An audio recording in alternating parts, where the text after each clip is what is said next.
Good evening and welcome to the Job Search Solution, the radio program where we talk about looking for a job, changing jobs, changing careers, hiring. And as always, we begin with a prayer. Dear God, grant us thy peace and thy mercy, thy will be done.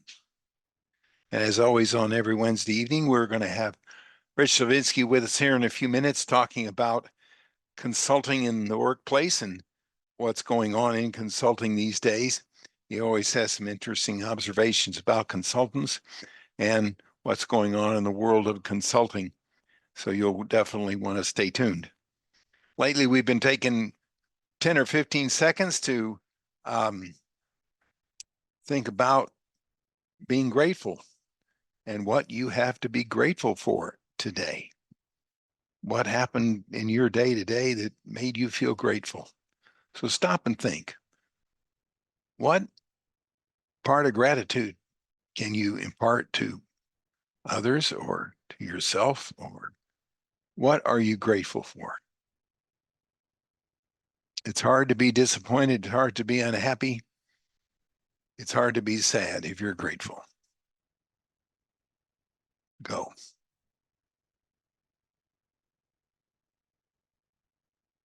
Very good.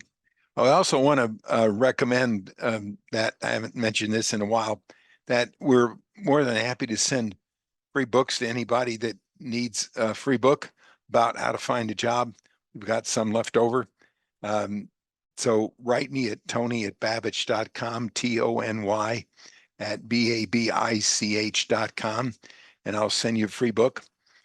But include your address. I've gotten a couple of people that said, send me a free book. And it was nice to, but they didn't put their address. So send your address. We've been talking about some of the practical applications that have been applications of things that you could do to be resilient from the book Resilience. The book outlines, discusses a number of different issues that people could be in order to be resilient. And they are especially applicable in the job search process because it's a very emotional, difficult thing. And we've been talking about them for the last few sessions. And I advise that you go back over the last 13 items as well as the ones that we're going to discuss this evening. This one is to build strength of character with moral and ethical core. Now, you build a moral and ethical core by doing the right thing all the time. Regarding a job search, that sometimes means that you write out your schedule and your program and what you're going to do, and you stick to it. And you don't deviate from the code that you're going to do, that you're going to follow every day, the pattern that you're going to follow every day, the schedule that you're going to follow every day. Sometimes it's so easy when you're emotionally distressed to go off on a tangent and not pray every morning, for instance, not pray every evening, not volunteer, not stick to a schedule of making calls and making presentations to prospective employers and following a strict schedule of having to do what needs to be done every day in order to get a new job. And it's easy to deviate. Somebody calls you up and it's a pretty day outside, you forego your job search activities, go play golf. And it's real easy to follow that kind of thing and deviate from the schedule. Don't do that.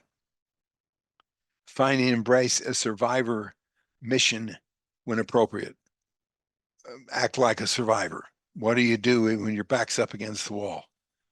What do you do if you have no other choice?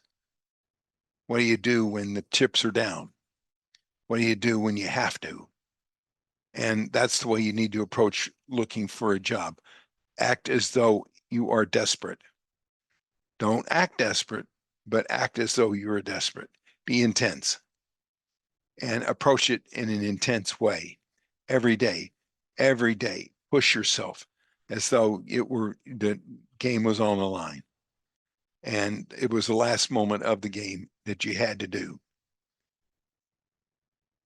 Search for opportunity in adversity to learn and grow from the hand that fate deals you. So you reach the finals of an interview. 4 or 5. I had a fellow yesterday, 6 interviews.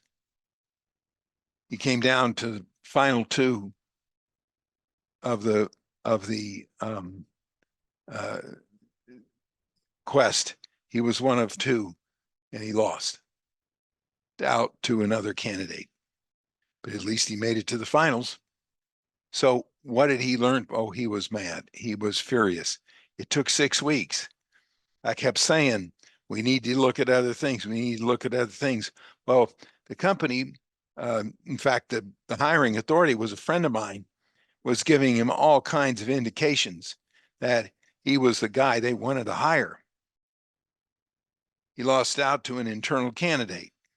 I kept telling him, internal candidates always have an advantage, whether you think they do or not. He was probably a better candidate. But you're always going to lose, most of the time, lose to an internal candidate because of political reasons, because of all kinds of reasons. But the idea is, what did he learn from it? What could he come away from the whole situation and grow from it? Well, one lesson was, don't put all your eggs in one basket. I kept telling him that we needed to look into other things. And there are lots of lessons to be learned in every time. You don't necessarily fail, because you don't necessarily get exactly what you want. And you got to look at the lessons in that and learn to see it that way. See, what can I learn from this? And learn to do that in an automatic response. All right, we're going to take a short break. Stay tuned. This is Tony Bashar with the Job Surge Solution.